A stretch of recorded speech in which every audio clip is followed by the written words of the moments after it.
Hi, friends, and welcome to Season 3 of the School Librarian Learning Network podcast. I'm Steve Tatro, often known as Dr. T Loves Books, and I love talking about all things related to school libraries. I'm an old dog who's always trying to learn new tricks. That's why at each episode of the SLLN podcast, I'll chat with a school librarian about a lesson, program, or activity they love. Hopefully, this can be a place for school librarians to get ideas and find new ways to engage with their students and staff. Speaking of which, I'd love to hear about what you and your friends are doing in your school library. Email me at drtlovesbooks@gmail.com. That's drtlovesbooks@gmail.com to tell me about what you're doing, offer feedback about the SLLN podcast, or to request a podcast sticker. As Amy Herman likes to say, being a guest on a podcast is a great way to show your admins you are engaged in meaningful professional development and leadership in the profession. So drop me a line and let's chat. That being said, the opinions and ideas shared in this podcast by myself and my guests are our own and do not reflect those of our school districts. I just like to geek out about school libraries. So without further ado, let's get to this week's episode. Hey everybody, we're back and I'm excited. I've got another returning guest. It's like old home week lately and I love it. We've got Meredith coming back to share with us and she's going to take us on a quest. But before we get into that, let me switch over and say, Meredith, welcome. Why don't you tell people who you are, where you're at, what you do? Oh, well, first of all, thank you so much for inviting me back. This is really so much fun. And Steve, you do such a great job of just inviting people into comfortable conversations. So it really is a joy. And I'm excited to be here and talk with you. Generally, it's nice to talk with people professionally about things that, you like and you want to share. So this is just a great platform. And, so I've been a school librarian for 20 years. There's been quite a journey throughout those years. And right now I'm in a middle school and I absolutely love it. Middle schools, it takes a certain type of person to want to be in a middle school. Mm-hmm. I started, when I did my teacher experience, I was in a middle school and then it really took me up until now, the whole 20 years to come back into a middle school. And I love it. I love it. Yeah. I started in, I think I did my field placement in a middle school. No, I did my field visitation. It wasn't even like my teaching experience in a middle school. Then I was in high school, taught in high school for a couple of years, and I only got into middle school on accident. That was in 1999 and I've never left. I mean, I don't know if it's just that I never got past middle school in my own brain so I can understand the kids, but it is definitely a world unto its own, but I really enjoy it. It's a really different experience. It is. You know what I like about it is that there's so much change in children in their development from 6th to 8th grade. Like it is a world of difference. They're still fresh and sort of like elementary. And then they get to 8th grade and they're, like, all right, I'm going on to high school and they're turning into those young adults. And it's all happening at this discordant time and frame and, but it's just so fun. It's stressful, but fun. Yes, absolutely. I'm totally there with you. And I've got to say, listeners, if you haven't already heard Meredith's previous episode, she was in episode 52. She was talking about information organization. And I don't know if Meredith knows this, but I'm going to tell her and everybody that episode is the most downloaded episode of the podcast by far of all time. So you absolutely want to check it out, folks. It is good stuff. It was, just having that conversation so blew my brain open and made me think about things in some real awesome ways. So definitely worth a listen, folks, if you haven't gotten there yet. Well, now I've got to live up to that. You just set the bar higher than I think I can meet, but maybe, I don't know if I want to explode your brain again today, but maybe. Yes, absolutely. So I love that we've kind of been chatting back and forth a little bit and you had sent this idea that you've been working on. And I love it because I'm a huge lover of an acronym and something that we can kind of plant in students' heads that's going to help them think through processes. Yes. And I can't say that I'm good at it, but I love to attempt it. And I feel like you have really got a really interesting one for us here to think through. So I'm super excited that you wanted to come and share this. So I'm going to take a step back and say, where did this sort of idea for this come from in the first place? Okay. Wow. So I have two people that I want to shout out for being pivotal in me feeling like I could do this. Okay. And the first is my school librarian, my mentor, the librarian who lent me her copy of Seeking Meaning from Dr. Kufeal. And she just had this spirit of excellence, this discernment in everything she did. And when I was going through my program, I didn't do my formal teaching experience with her, but I did step in and shadow her in an elementary school. And she was doing research skills with third graders like it was nothing. And the level of thought put into everything to make it so simple is you don't always realize, but she just made it right at what they needed. But she was making sure that they were being delivered these foundational information literacy skills. And, so from then on, I knew that, you can do research with young kids. You're not talking about some high level process that's unreachable until you hit a certain level of brain development. You can do this at these levels. And that's interesting because I think a lot of times we do sort of have this expectation or this belief that until the students are advanced to a certain level, they're not going to be able to take in or understand, or maybe we're not thinking of them as using these skills, although we absolutely should be thinking about it. Like now that you're saying it, of course it makes sense that we should be building this in foundationally as something, especially in our modern information systems. It's something students absolutely need from the very get-go. So I love that. Okay. Yeah, absolutely. And so having something that could meet everybody, no matter what age, what grade level, what experience, was important to me. And I remember, and we're talking like 10 years ago, maybe, I was kind of wrestling with the information search process. I love the information search process. It marries that information literacy along with the psychological aspects of what happens neurologically and the barriers to us exploring things that we're not familiar with. So I remember I was talking to my aunt, my godmother, about the science of information literacy and this whole process. And I was kind of wrestling with it in my own head and just, it's kind of been done. What else is there? And she just looked at me and she said, well, make it your own. And I thought, I can do that. I can make it my own. It's okay. And it gave me a sense of empowerment, that, okay, I don't have to just take this thing or feel like I can't touch it. I can take it and make it my own.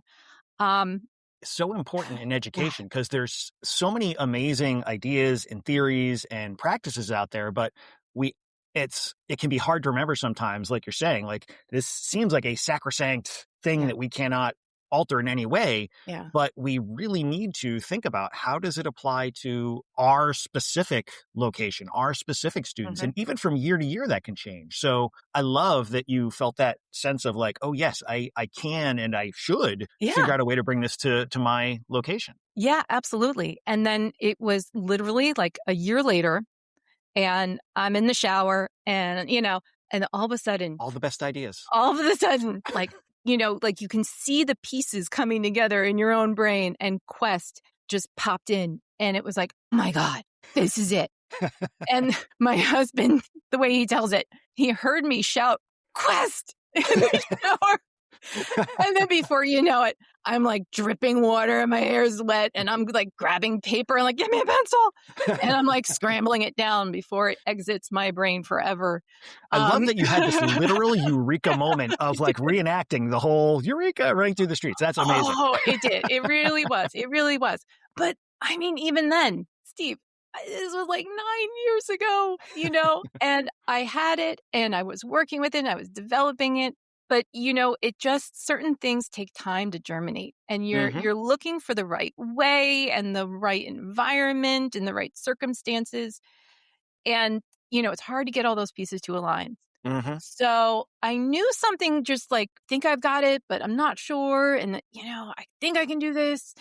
And then a couple of years ago, I crossed paths with another librarian. And I'd been talking to people about this for years. Like, hey, I've got this thing. I think I can do something with it. And I brought it to her and, I said, what do you think? And she said, and sometimes that's even worse than just a no, like, no. But she said, I think take this out, add this in, and this. And I said, oh my God, yes. And so immediately she was this partner, this collaborator, this contributor, who was able to take things to a little bit more of a practical level of how do you really take this just from this theoretical framework into something that can be implemented and shared and used and all of that. And that's Jeanette Demora. Shout out to Jeanette.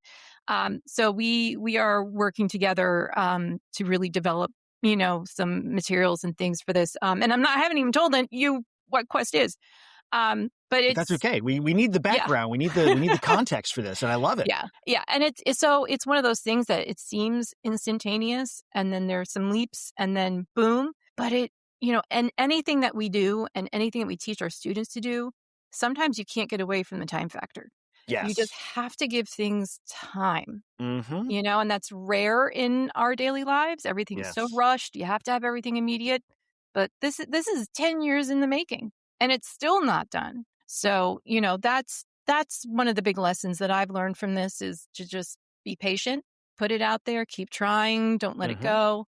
But then also at some point, like today, don't be afraid to just start putting it out there and letting it go, even if you don't think it's perfect. Absolutely. So that's what we're doing. That's why I'm here. And that's why I'm so happy to be having this conversation with you today. Absolutely. And, I think there's several lessons in there too. And on top of those, which is, don't be afraid to talk to your colleagues about this. Don't be afraid to talk to your peers about this, because sometimes you just need to bounce stuff off of someone else, and they'll see that one little thing that's not quite, in your head, it's almost there, but not quite. And then they'll be like, oh, well, if you just turn this way, and you're like, oh, of course. Like, why did I see that? Yeah.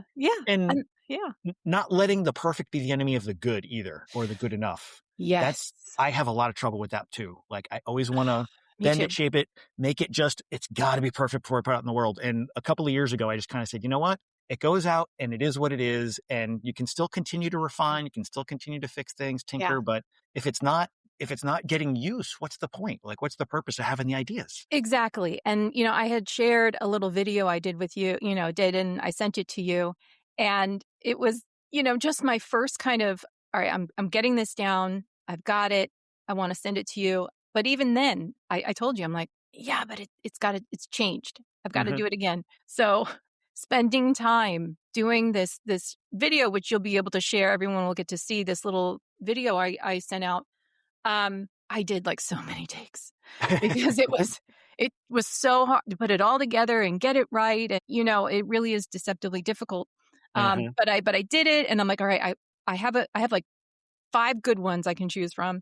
And I sent it to you, and I shared it with Jeanette. And I later that evening, I show it to my husband, and he's like, it's great, but I think you should do this. And I said, it's already done. Don't give me I was not asking for suggestions. Yeah.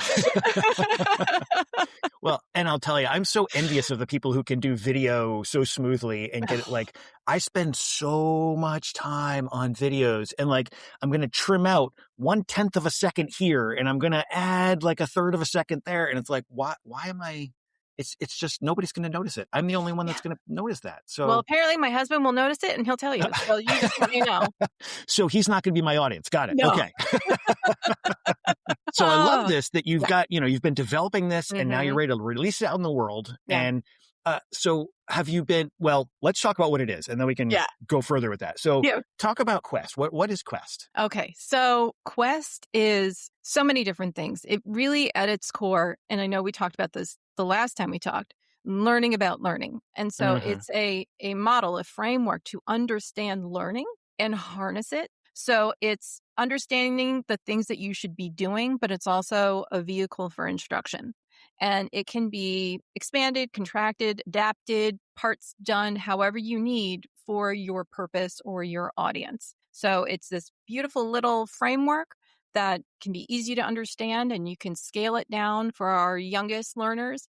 But it's also simple enough and comprehensive enough that you talk to an adult, you say, listen, this is what you're supposed to be doing when you're searching for information. You're not sure what the algorithm is delivering, where is this AI coming from? All of these things, you don't know what to do for yourself, these information literacy skills that everybody can struggle with at times. Here, you can do this. So it provides that that kind of view of everything that goes into being an independent lifelong learner. Love that. And, I think we've started to see, I think, more, especially in the school library, but generally in education, that the folks at the higher grade levels are starting to recognize that, like, I can use picture books with my older students, and there's ways that we can go further with them than they could go when they were younger. And this sort of feels like along those same lines. Like, you're starting with something that is relatively basic that can be taught to a younger grade, but then as you get older, we can add in nuance, we can add in detail, we can kind of dig deeper. Yes, exactly.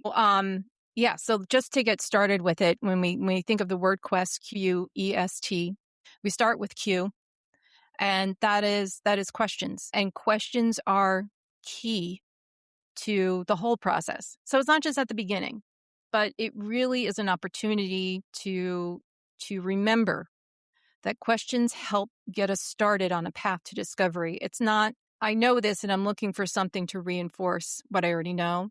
Right. And I'm not looking for something to just provide an answer. I'm going to ask questions, kind of set it up and carry me through. And I'm going to remember that I need to ask questions throughout all those steps. And then the U is for utilize tools and resources, appropriate tools and resources, or use tools and resources. And that kind of steers where you're starting to go, because not every task, not every search should start with one resource over and over and over again. You should be thoughtful about, well, is my resource, my doctor? Is my resource a website? Different purposes, different needs. So we want to make sure we're utilizing appropriate tools and resources for the task at hand, which we've set up by asking questions about. So we start getting this trajectory. Then the next part is E for explore those resources, and S for synthesize or make sense of what you're finding. And so that is the part where you can start collecting and organizing the information that you're finding. And so for the little kids, maybe you're doing a KWL chart. You're creating mechanisms for learning how to take notes, extrapolate information. You're gathering, you're collecting, and maybe you have to go back because something still doesn't make sense or it's not lining up. So you go back and you get more, and that's okay. It should be a cyclical thing. We should be asking, do I have enough? Is this enough? What about this? Ask those questions to then determine, when do I have enough? Kind of spiraling back through that, questioning again, and like, okay, I've got some information, but yeah. To keep pushing it forward, because you don't want to just stay still. Right. And then the last part, T, you have a couple of options. You really do, because you can tell others what you found, kind of transmit, hey, all right, I found this, and you send it out. But not everything needs to be sent out immediately. You don't need to share immediately. And this goes back to what I said before. Sometimes you just need some time. So maybe you transport that information in your mind. You just kind of bring it along with you and you let it be there, because you need to be thoughtful about how and when you share information. Just because it came at you from a screen and it went in your head doesn't mean that you need to just immediately spit it out. Oh, yes. So there's some flexibility. And again, this model is meant to, expand, contract, and kind of go with what you need. So that at the end, you're thinking, well, what do I need to do? Am I sharing this, telling others about it responsibly? Or is the more responsible thing to do just to sit and think and carry it with me until I'm ready to use it? We want students especially to have a sense of control and autonomy over their lives and what they're learning and how they're using it. And if we teach them, it is your responsibility to use this. I think 9.5 times out of 10, you're going to get kids buying into that. They want control. They want to feel like they have, some responsibility and that they can be trusted, and they can. If you give it to them, I really think they can. So you have all of that together. And the video, you'll see, there's other parts to this whole model, but at the essence of Quest, that's really it. That's amazing. Huh. Wow. I love especially that you are building in the idea of just pausing and reflecting and considering. it kind of reminds me of the marshmallow experiment that they often do with young children, that here's marshmallows right in front of you, and if you can wait, you'll get more later. It's sort of like that with information, because as you rightly point out, so often we get information and we spit it back out in the world, and we don't necessarily pause and reflect, should this be shared? How do I want to share this? With whom should I share it? It's just retweet, resend, re-email.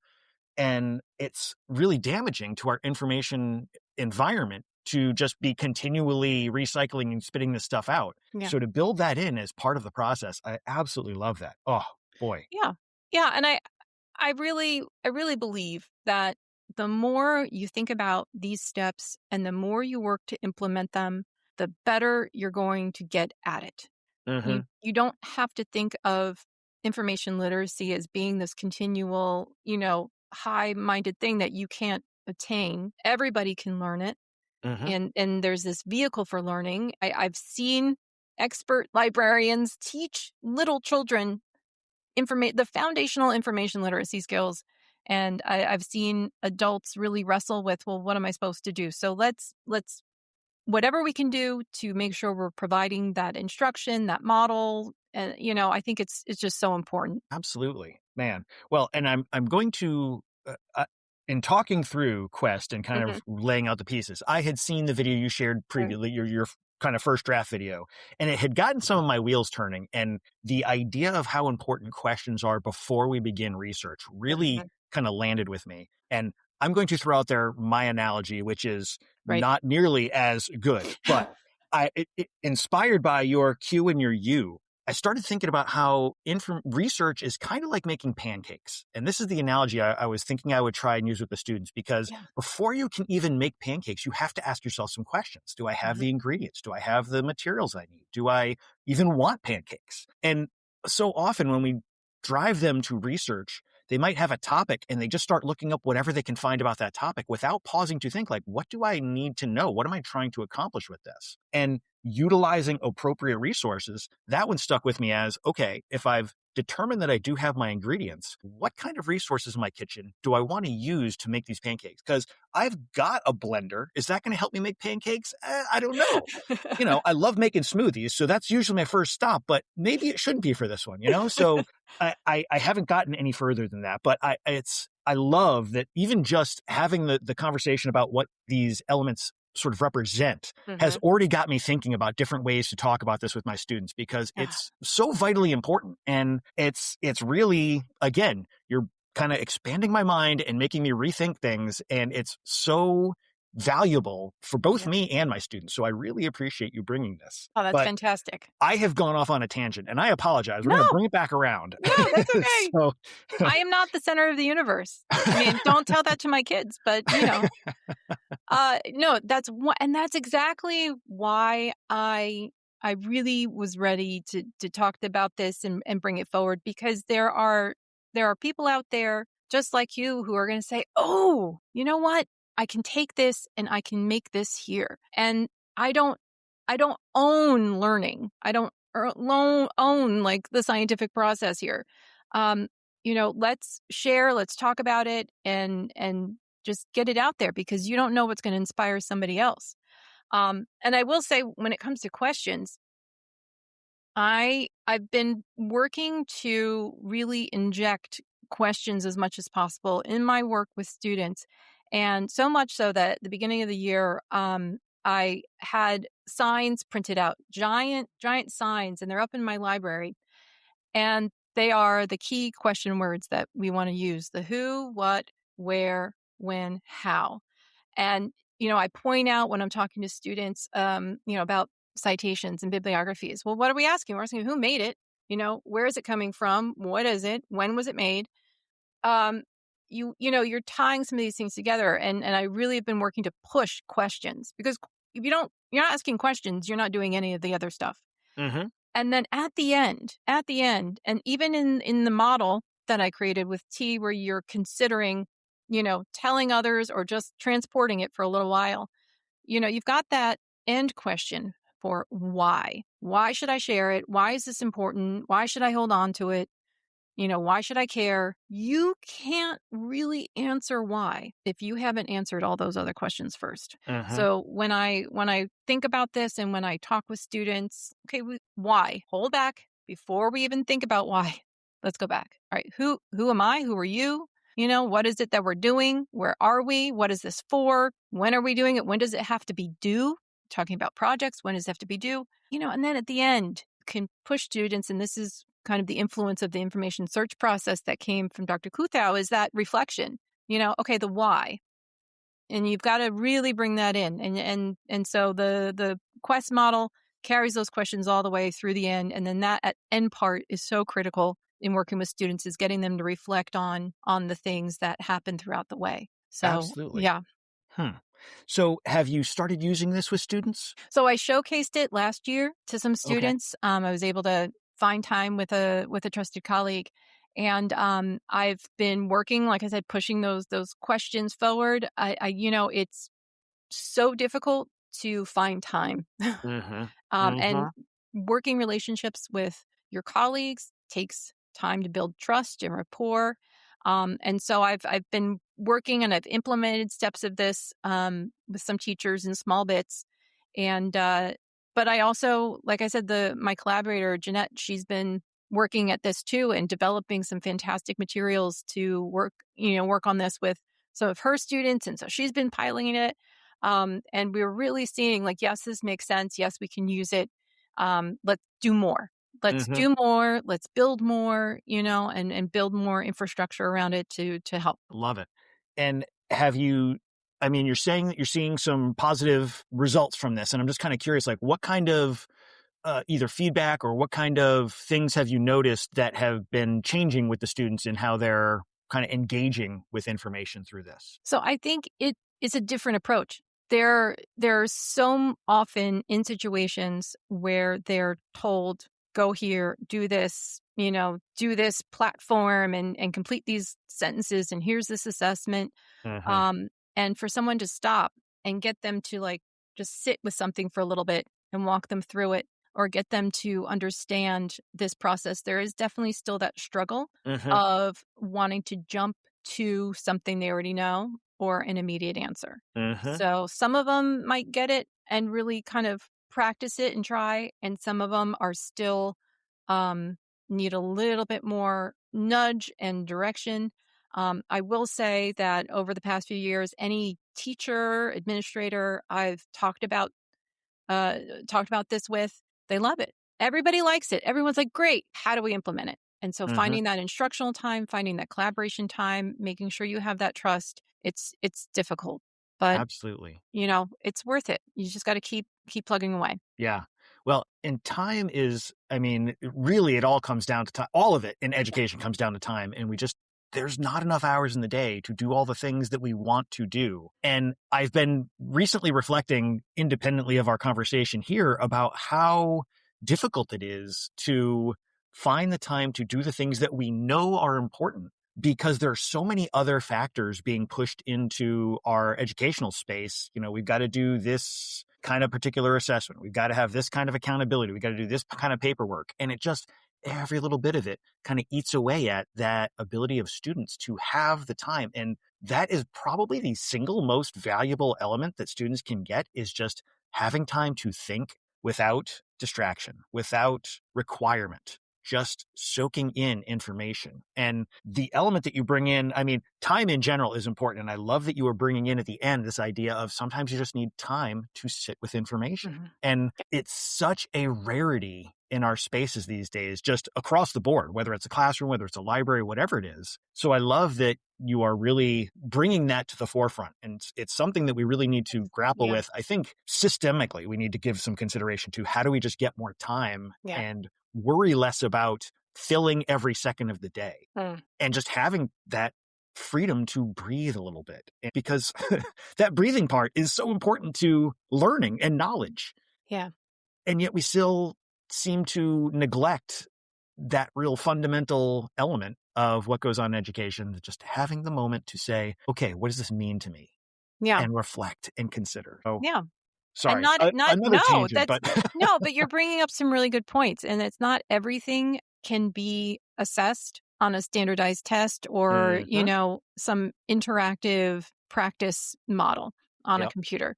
Yep. Not everything, but these foundational learning skills, critical thinking skills support those things. And, there's definitely been, and I'm sure you're familiar with it, documentation about how staffed school libraries and fully funded school libraries support student achievement. Mm-hmm. And there's so many factors that schools are dealing with. It's difficult to say, well, where do we, give resources here, take away resources here? Where is this going to fit in? You know, any little moment that you can try to sneak something in or give it a try or say, you know what? Yes, this is an immediate need. This is something valuable. We need to do it now. But Mm-hmm. maybe it's going to take me 5 years of working with a teacher and getting trust from an administrator to carve Mm-hmm. out time to Yeah. implement this. But I'll keep trying. I'll keep doing it. And along the way, you do what you can when you can. Mm-hmm. That's all you can. That's all you can ask for, and all you can try to do. Absolutely. Absolutely. And I mean, I'm looking at this as a framework and just it's really striking me how malleable this is. I mean, it'll work with any kind of ability level, any kind of grade level, any kind of, I mean, even within it, I would imagine, I usually like start to dig into differentiation and ELL. I can see this absolutely being something like, even with an ELL group, some of your questions might be, what do I understand? What do I not understand in this assignment? And then like utilizing appropriate resources. What are some resources I might need to help me translate or understand what's going on? So Yeah. this is really such a powerful acronym that you've got here. All right. So do you want to really mind blown? Yeah. Recently, it, I've been trying to work with one of my teachers who has ELL students, and we had to sit and really think about, okay, where is the problem? Why are they struggling here? What can we do? And then I went and I thought about the library resources. What resources can I use to help deliver what these students need? And I applied my own model to start helping this particular set of students. So even in this world of where we feel so many restrictions, we just sat down and we said, okay, let's just figure this out and start trying things. Mm-hmm. And so it's not just for teaching to other people. It's for us to apply to ourselves, right? We don't necessarily consciously do all of the steps as Mm-hmm. trained information professionals, but we should be really thinking about it and using it and realizing, oh, I am going through all these steps, and checking ourselves with it. And it truly is meant to expand and contract as needed, as you work with it and as you have a certain task.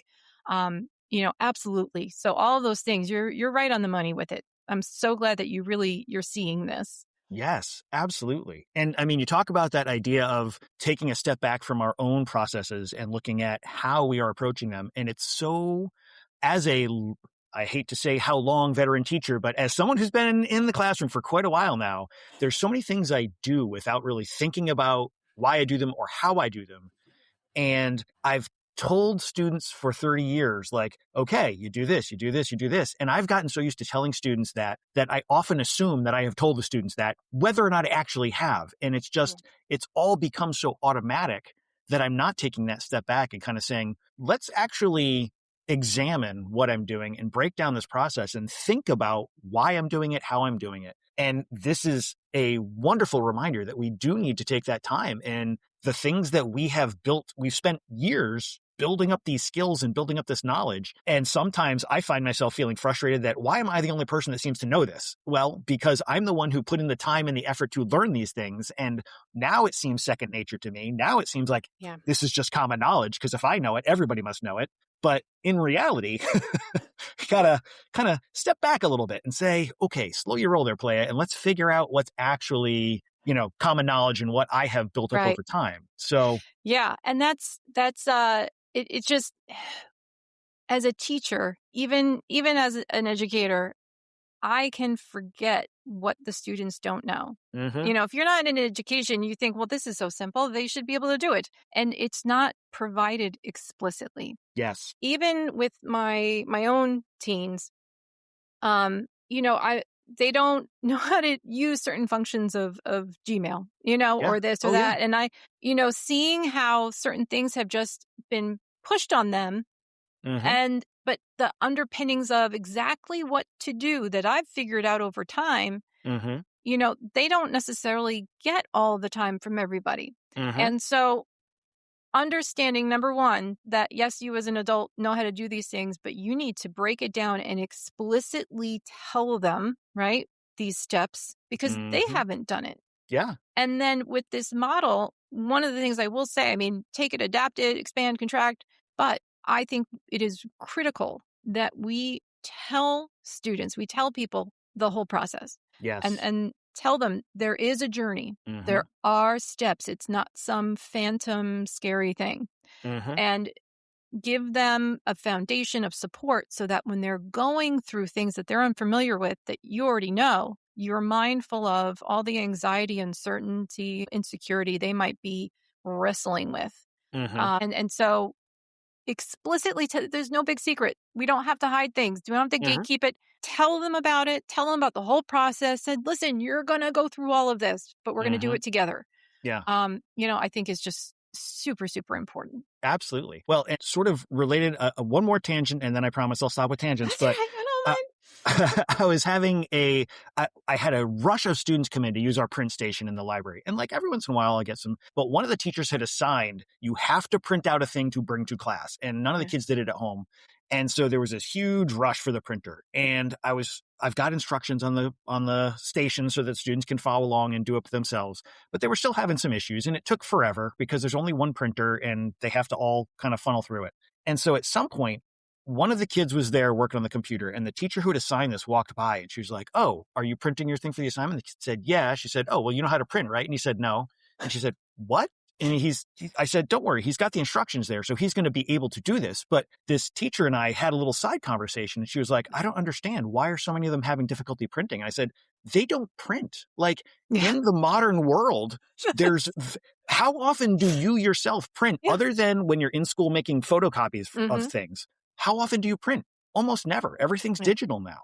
And so those kids, it seems like a foundational skill to us. They're grown up in a world without printing. So for them, this is a new task. And so it's another one of those things that kind of blindsides you, that if you're not taking that step back and saying, do my students actually understand this thing that I assume is common knowledge, you might be shooting yourself in the foot and setting yourself up for failure. Because this teacher was so frustrated that half the class showed up without this printout. And I was like, yeah, but you got to make sure that you give them instruction and time to do this. And it was literally on Tuesday assigned and expected on Wednesday. And I was like, oh, there's your first mistake. Like even in the perfect situation, kids aren't going to print overnight. So, it ties right into this idea of we're just sometimes so blind to the things we expect, we don't think about what the actual situation on the ground is. And we're also not helping them necessarily tie everything in together meaningfully. I had fantastic education, and I was being taught all the things I was supposed to be taught. But it really wasn't until years later when I saw like, oh, this is why, and this is how, and this is really what it meant. No one explicitly delivered some of these pieces to me. It wasn't until later that I connected them. Now, yes, there should be some grit. There should be some work involved in learning. But when I realized that if I had been told explicitly, very clearly, like without any sort of like nuance or just subtlety, or that just like if I had been told directly, it would have made a difference for me in understanding my own intelligence and what I could do. So when we go and work with students and you really say, listen, we're going to be very clear, very explicit. I'm going to tell you what we're going to do, and then we're going to do it. And you guide them through it. I think it makes a difference. And even if there are students who are like, yeah, I got this, and they're fine, you're going to have students who don't speak up and are just kind of like, everyone else knows what they're doing except me, so I'm not going to say anything. And then you have the students who really do need that kind of explicit instruction. But when you do it, you're benefiting everybody. Absolutely. Well, and I think it's not just students that do that too. I think there's lots of educators who say, oh, it seems like everybody else knows what's going on, so I'm just going to try and figure it out as we go, and hopefully I don't mess up. And that's one of the things I love about how you said you realized you were using your Quest system to sort of help you think through what you were doing with your ELL students, because I think too often we do get trapped in this situation of we're afraid to ask questions. We're afraid to look like we might be ignorant about something. And that's something so vital that we model that for our students so that they can say, oh, it's okay to ask questions. It's okay to not understand something. And I think it's valuable for us to also model it for our colleagues, because sometimes we're in that same boat as the students. So, and I think we are, like, all of us are living through this right now with the advent of AI, right? There's a lot of panic. There's a lot of concern. There's also a lot of just rampant use. And then there's, the other extreme of shut it down. We're not engaging with it. And I think there's a sense of, well, I should be using this, so I've got to start using it. Or it's a nothing approach, which in some cases might be right. Sit back, give it some time. You don't have to jump in right away for everything. But there's that level of anxiety that comes along with it, a lot of questioning. And, if whatever program or implementation or directive is coming through a school district, remembering that we also need to help teachers through this process, because they're gonna balk, they're gonna feel, insecure, they're gonna feel like, well, I don't know how to do this. And some are just gonna move forward and just kind of like, I'll figure it out.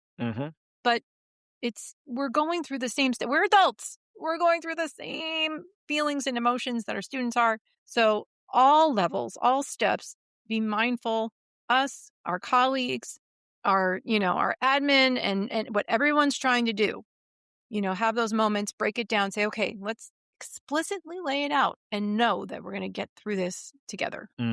Well, and I mean, I'm thinking about AI and Quest, and I'm saying this so absolutely applies to looking at whether we should be using AI, how we should be using AI, what students should or shouldn't, what teachers should or shouldn't, in what particular scenarios. And that absolutely fits with questioning what this is, where it is, why it is, how it is, and then utilizing when is it appropriate. It's not always, but it might be in certain cases. And then exploring to figure out, what is this resource? How do I take advantage of this? What are the benefits and the drawbacks? I mean, you have absolutely given us a thought process here that can apply in so many ways. So this is so great. Thank you so much. Thank you. Once again, blowing my brain wide open. This is great. Yeah. Wow. Well, it took, a couple of light bulb moments and 10 years. No, it really, it's hard to come up with something simple, but that encompasses everything that it needs to. And thank you. I've worked hard on this for a long time, and I've had help along the way. So thank you for saying how much you're seeing yourself in it and how you could use it. And I really appreciate all that feedback. Absolutely. I'm already figuring out, I've got a lesson coming up with some of my history students. I'm figuring this is going to be one of our bedrock pieces here. So this is great. I love this. Great. Whew. All right. Well, you and I could talk all day. I have no doubt. I know. But I have we are going to laundry take to do. Before we get to laundry, we're going to take our 90-degree turn and go into our book break. Book break. Squiddy. Okay. So what are you going to bring us? Something we should have on our reading radar, something to add to our TBR list. What are you bringing? I read this fantastic YA novel not that long ago, Night Country, by Melissa Albert, and really just loved it. It was a fantastic book. The other thing I've been reading a lot are my crochet instructions. I've been doing a lot of self-soothing. I've been doing a lot of crocheting. So I've been reading a lot of that. And I think that, having that mix of professional life, but also that downtime is part of me and helps me to kind of let things kind of settle and germinate. So, yeah. Absolutely. I love that. Just out of curiosity, do you ever do any kind of crochet stuff with students or in school, or is it purely just No. I mean, I'm happy to support clubs and groups and kids who do. In the school where I am now, they have some really great groups and teachers who do a lot of creative stuff. It's just purely for me. That's great. I have been trying something new, which is a little anxiety ridden. I'm trying to make a cardigan, a sweater. Never done that before. My first attempt was not good, so I'm trying it again. That's all right. That's okay. We learn by doing, right? Yeah. So that's awesome. Yeah. Cool. So folks are going to want to catch up with you because I know they're going to want to see all the awesomeness that's going on. So where are they going to go find you if they want to look for you? Yeah, so I am on Bluesky. I am TheMeriLibrarian at bmeredith.bluesky.social. My website is currently in transition. So I am going to make sure that you have that for our show notes. So by the time this goes to air, I'll have it there for people. I am also on LinkedIn, but Bluesky is really the place to come find me and give me a follow and engage with everyone there. Absolutely. Man, I love Bluesky. It has grown so much in the past couple of years. It's so great to have that school librarian community just burgeoning there. So if you're out there, folks, go check it out. Yeah, well, I think that's where you and I connected. Yes. Absolutely. Love it. Well, thank you again so much for once again blowing our mind wide open and just sharing this great foundational piece of thinking and helping me kind of reconsider how am I thinking about just information and search in general. So thank you. Thank you so much. You're welcome. You're welcome. Thanks for having me, Steve. Thanks for joining us for this episode of the SLLN podcast. Be sure to check out the show notes for the episode. They feature links to resources shared by our guest, as well as ways to keep in touch with them, and links to the book break titles. I'd love to hear from you. If you have feedback, a comment, an idea, a question, or something you want to share, you can email drtlovesbooks@gmail.com. That's drtlovesbooks@gmail.com. Know a librarian with something we could learn from? Let us know. Until next time, be good, be safe, and be well.